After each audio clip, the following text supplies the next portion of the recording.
Every year on my birthday, my parents left. Not once, not twice, every single year. They packed their bags and head to a religious conference. I'd be left explaining to my friends why my own parents weren't at my party.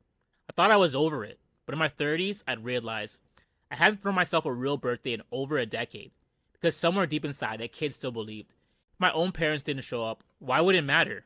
This is a story of abandonment wounds. The ones that don't look like trauma, but shape everything about how you love, trust, and see yourself. And the 13 truths that help me finally heal. Here's what most people don't understand. Abandonment doesn't have to be dramatic to be real. My parents weren't absent, they provided, they cared in their own way. But every year, like clockwork, they choose something else over me. And when you're a kid, you don't have the words for it, you just feel it. My needs aren't important enough to stay for. I learned early, I'm not worth showing up for.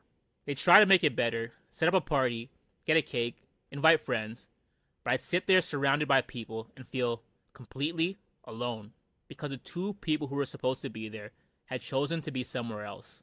And the worst part, I couldn't even be mad about it because everyone kept saying, they're doing God's work, you should be proud. So I buried the anger and turned it into something else, shame.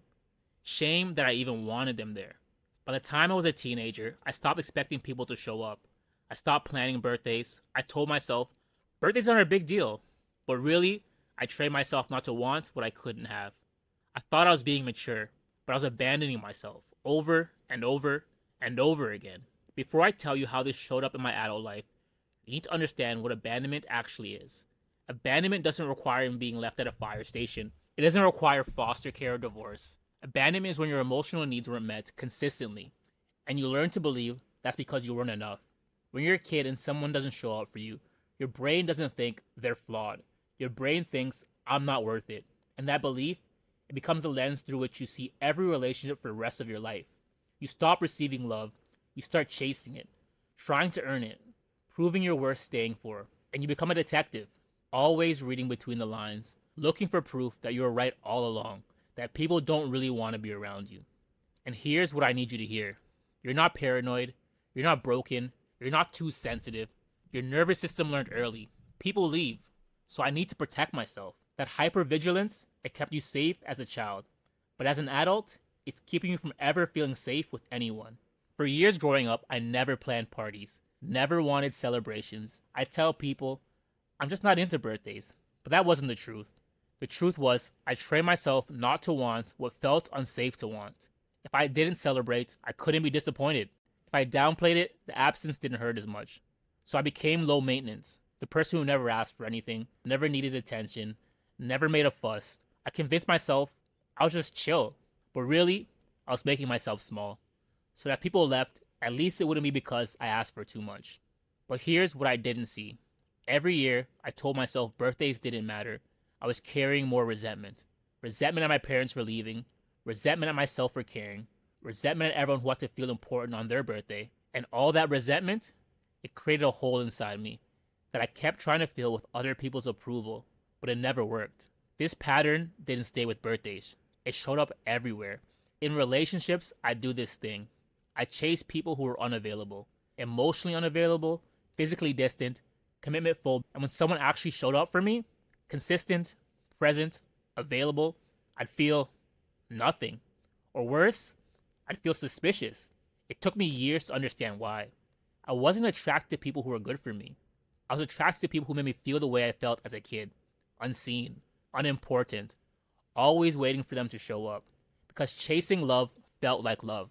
Receiving love, that felt foreign, uncomfortable, almost wrong. I look back now at someone I almost got into a relationship with. Amazing person, showed up, called when they said they would, actually wanted to spend time with me. And I remember thinking, this is too easy. Something's wrong. Because if I let someone get close and they saw the real me, the one who still felt like that abandoned kid, they'd realize I'm not worth staying for. So I kept people at arm's length. Better to keep them at a distance than risk them discovering the truth. A few years ago, my birthday rolled around again, and a friend asked, what are you doing to celebrate? And I said what I always said, nothing. I don't really do birthdays. And she said, why not? And I gave some service level answer. I don't think they're important, it's just another day. But later, I sat with that question. Why don't I celebrate? And the real answer came. Because celebrating means wanting to be seen. And wanting to be seen means risk being ignored. And I'd rather not want it than want it and be disappointed. I spent decades telling myself birthdays didn't matter. But the truth, I resented every single one. I resented my parents for leaving. I resented myself for caring. I resented everyone who got to feel important. And all that resentment, it created a hole inside me that no amount of people pleasing, overachieving, or proving could fill. The only thing that could fill it, me, showing up for myself. So I started doing something that changed everything. I started listening to affirmations while I slept. Every night on repeat. Affirmations specifically for that abandoned kid inside me. You are worth showing up for. You are not too much. You are safe to be seen. Your subconscious mind doesn't sleep. And for years, my subconscious had been running this old program. I'm not worth staying for. You can't think your way out of a subconscious belief. So I couldn't just think my way out of it. I had to reprogram it while I slept, over and over again. And slowly, something shifted. I stopped waiting for someone else to validate me. I stopped making myself small. I stopped abandoning myself to avoid being abandoned. Because I had met that one person who would never leave me. And that person was me. And here's what I had to understand about my parents. They weren't villains. They were two poor immigrants who came to North America for a better life. My dad had a hard upbringing. His mom died when he was 10. He didn't have birthday celebrations until he was 60, when my sisters forced him. He didn't understand why they mattered. His childhood wasn't focused on emotional intelligence. It was about survival skills. And survival doesn't leave room for celebrating birthdays. So they weren't choosing the conference over me. They just didn't understand what it meant to me. They were operating from their own wounds. And I can hold both truths. What they did hurt me, and they didn't mean to hurt me. Both are true. These days, I still don't throw big parties, but I do something different. I celebrate myself. Every year, I plan a date. Sometimes it's with people I love, sometimes it's alone, but it's intentional. And the resentment, it's gone. I realize it's not my job to be so important that people never forget me. It's my job to show up for myself. What I finally learned is that hole, the one abandonment leaves, it doesn't get filled by other people loving you more. It gets filled by you accepting yourself, by you showing up, by you staying, by you becoming the person who never leaves. So let's talk about how to actually heal this, because understanding abandonment intellectually doesn't fix it. Here's what you need to know. Your abandonment doesn't need to be dramatic to be valid. Emotional neglect counts, being ignored counts, being an afterthought counts. If your needs were treated like a burden, you learn to hide them, and that's a wound. Here are some lies you may have learned. If they really loved me, they would have stayed. But people leave for their own reasons, usually their own wounds. I'm not worth showing up for, but that belief came from neglect, not truth. If I need less, people will stay. Becoming what others want is self-abandonment. I have to earn love by being perfect. It's not your job to be lovable enough. Love yourself first. Here are some practices that heal abandonment wounds. First, use affirmations while you sleep. Your subconscious mind runs the show. If it's been running the program, I'm not worth staying for decades, you need to reprogram it. Find affirmations on YouTube. Play them on repeat while you sleep, every night for at least 30 days. Let your subconscious hear what your conscious mind can't believe yet. Second, stop chasing unavailable people. Notice the pattern. Are you chasing people who can't fully show up?